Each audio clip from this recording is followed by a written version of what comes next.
Buenas tardes, profesora Elizabeth Virela. Mi nombre es Enzo Hernández, soy estudiante del quinto año de Derecho de la Universidad Fermín Toro, Extensión San Felipe. A continuación, le voy a discernir en el Derecho Internacional Privado sobre las personas físicas en el Derecho Internacional. Esto es una materia de SAIA A 2020A. A continuación, le voy a explicar cómo en Roma, abolida la esclavitud y con incapacidad total del derecho en el escenario legal o jurídico, se establece un discernimiento de principios que establecen en la Declaración Universal de Derechos Humanos todo aquello que proclame la equidad y el equilibrio con que nacen libres e iguales las personas. Esto referido a la dignidad y a sus derechos. En Venezuela, este instrumento fue ratificado a nivel internacional en el Pacto de San José de Costa Rica, el Pacto Internacional de los Derechos Civiles y Políticos, y los cuales se prescriben de que toda persona a quien se le otorga el reconocimiento de personalidad jurídica. Es por esto que la legislación extranjera, desde los convenios internacionales, se impulsa una dependencia con el inicio de estos requisitos.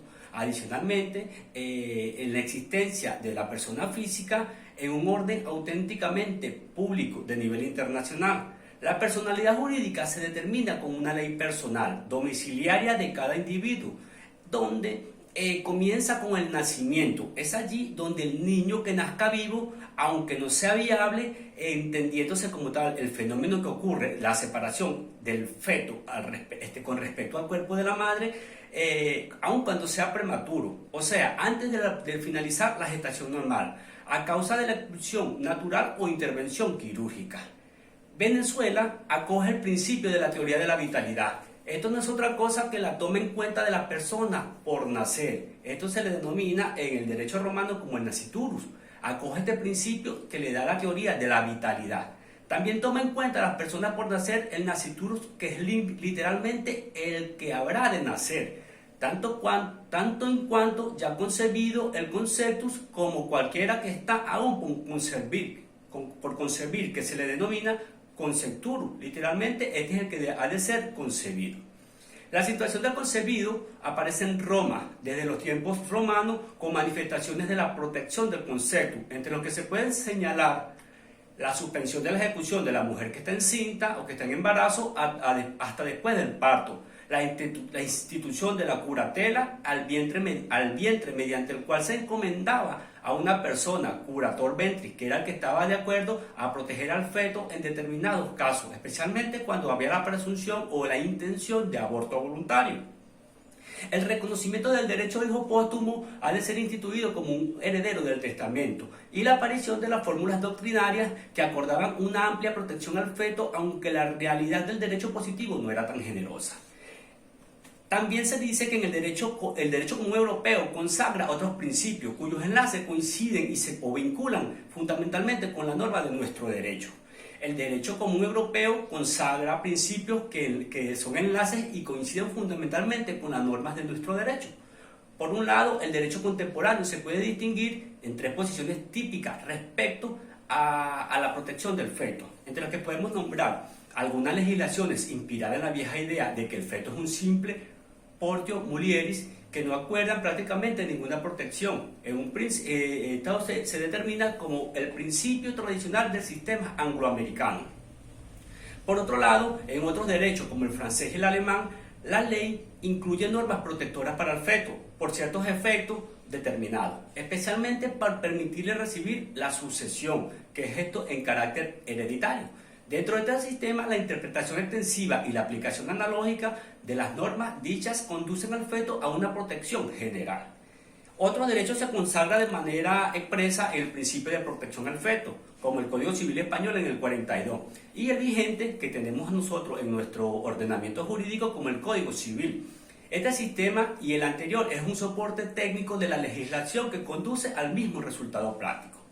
En Venezuela, conforme al artículo 17 del Código Civil, el feto se tendrá por nacido cuando se trate de su bien, y para que sea reputado como persona basta que haya nacido vivo. Al respecto se observa, según lo que dice el ordenamiento jurídico, que es el Código Civil, debe entenderse todo ser humano concebido mientras no haya nacido, cualquiera que sea transcurrido desde su concepción.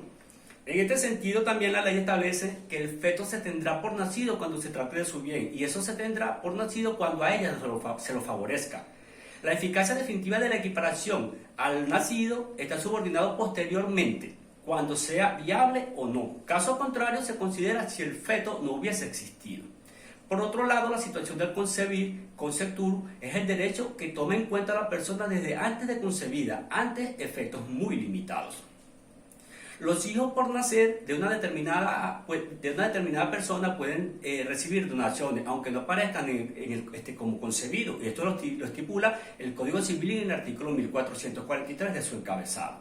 Para aceptar los hijos en donación, los niños no concebidos serán representados por el padre o por la madre, indicados por el donante según el caso en el artículo 1443. Y así sucesivamente llega hasta sus defectos, sus herederos, quienes pueden ser obligados a prestar la caución. Esto lo dice el segundo y aparte del 1443. Por otro lado, el testamento, los hijos de una persona terminada pueden, al momento de que muere el testador, concebir según el artículo 840, en su aparte número 1.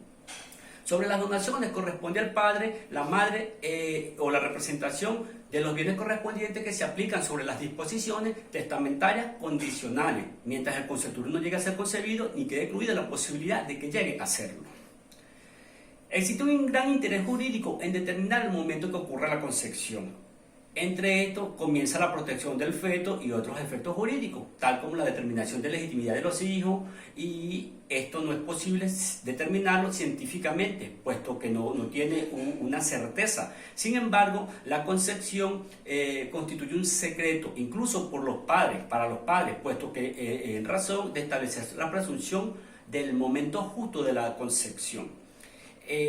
Cabe señalar que es la fecha precisa para la concepción, sino el lapso dentro del cual deba ocurrir. En el derecho venezolano no existe ninguna norma expresa para calcular la concepción de todos los casos, sino de los efectos de establecer la paternidad legítima.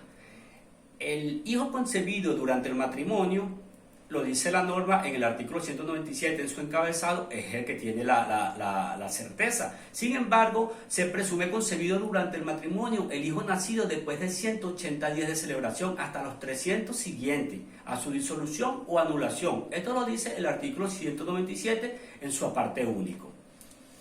Para aplicar esta presunción debe tenerse presente que como el cómputo de los plazos no se da cuenta al dies quo, comienza a correr en concreto el día de la celebración del matrimonio y allí hasta su disolución o anulación, de modo que así se presume concebido dentro del matrimonio tanto el hijo nacido. Esto ha sido todo, profesora, espero que haya sido de su agrado. Soy Enzo Hernández, como le dije, Derecho Internacional Privado. Muchas gracias.